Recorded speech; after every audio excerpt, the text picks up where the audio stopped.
Well, I'm the principal of a school in Queensland, in southeast Queensland, on a place called the Gold Coast, which is just probably about 80 kilometres north of the Queensland-New South Wales border. Right, could you tell us more about your college that you're representing?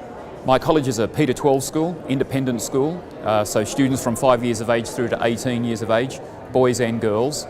And we're an independent school, so our parents pay fees and we receive some government assistance. Right, okay. So could you share with us what does St. Stephen's College do differently and how successful has it been within your country? Well, I'd say the thing that we do differently is, first of all, when you go to conferences in Australia, you'll often hear people speak and you think, oh, gee, they're doing fantastic work. But it's often one teacher in one class, in one year level, in one subject. So we're trying to take an approach that's genuinely across the board amongst all of our year levels and all of our subjects.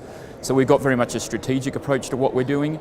We're building digital learning platforms, we're building physical spaces to learn in, we've got professional coaches in place to assist teachers, and we have a professional mentoring program to assist students to become self-regulated learners, and also we have digital coaching taking place for students. So kind of a multifaceted approach, I think, is what we're probably doing differently.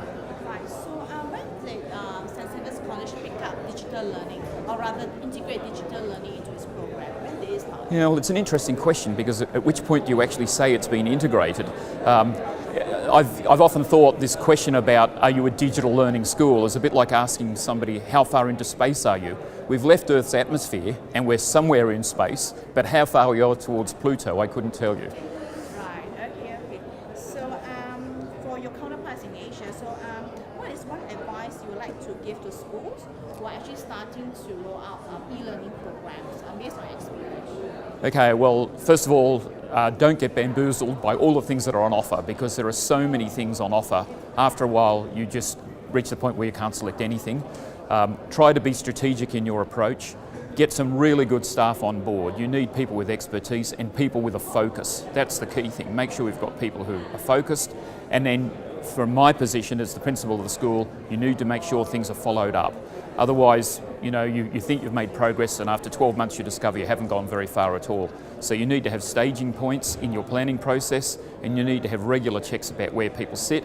And also I think you need to be prepared to be flexible. If need be, to give people more time. If need be, to give them other assistance in terms of human resources and so on. So think flexibly, but be determined. Right. So just to mention, like a lot of educators these days, they get so many emails and offers from solution providers on the types of digital solutions we have. So I think as an educator, what are the top 3 things you think that you should look out for when select which solution is right for you? Okay, we'll try to look ahead, and if you look at something like the Horizon report and then you follow some of those leads, you'll get through to some really, I think, state-of-the-art things in terms of what's happening in education.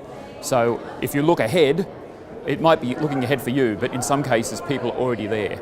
So do some research on what's working in places like the Carpe Diem schools in the US, School for One in New York and so on, because that's where I think is going to be the cream of the crop in terms of what's offered digitally. So have a look at that, and then think about, okay, well, obviously most places are limited by what they've got in terms of funds and resourcing, and also think about your human resource plan. Who are the people that you will need to make sure that those kinds of visions can be brought to reality? Okay, so next one would be for students, what are the top tips that you have for educators for them to get students to be more engaged online, or rather specifically in the classroom? Yeah.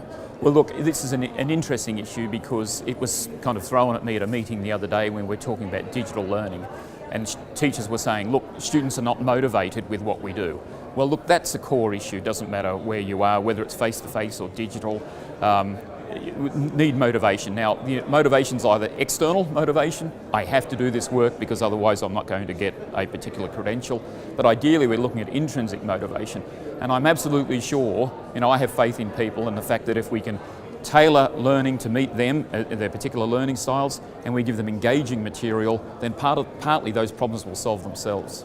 Right, so based on your extensive experience as an educator, so how do you think Malaysia's digital learning landscape will change over the next 3 years?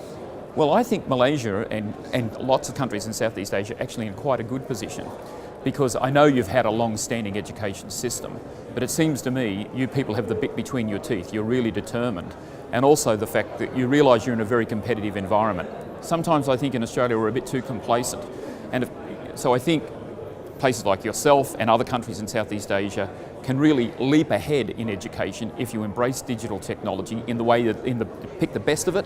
Then I think you can actually make huge leaps ahead. Whereas countries like Australia, which have already some habits formed, who already think they're doing well, it's quite difficult to get people to realise that they need to change. Okay, right. So right now we are closing on day one.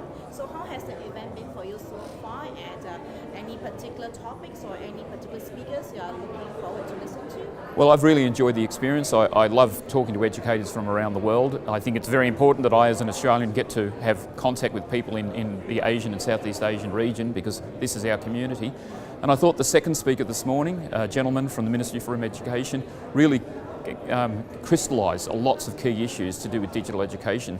And if people like him are leading, the education development plan in Malaysia, then I think you're in a really good position.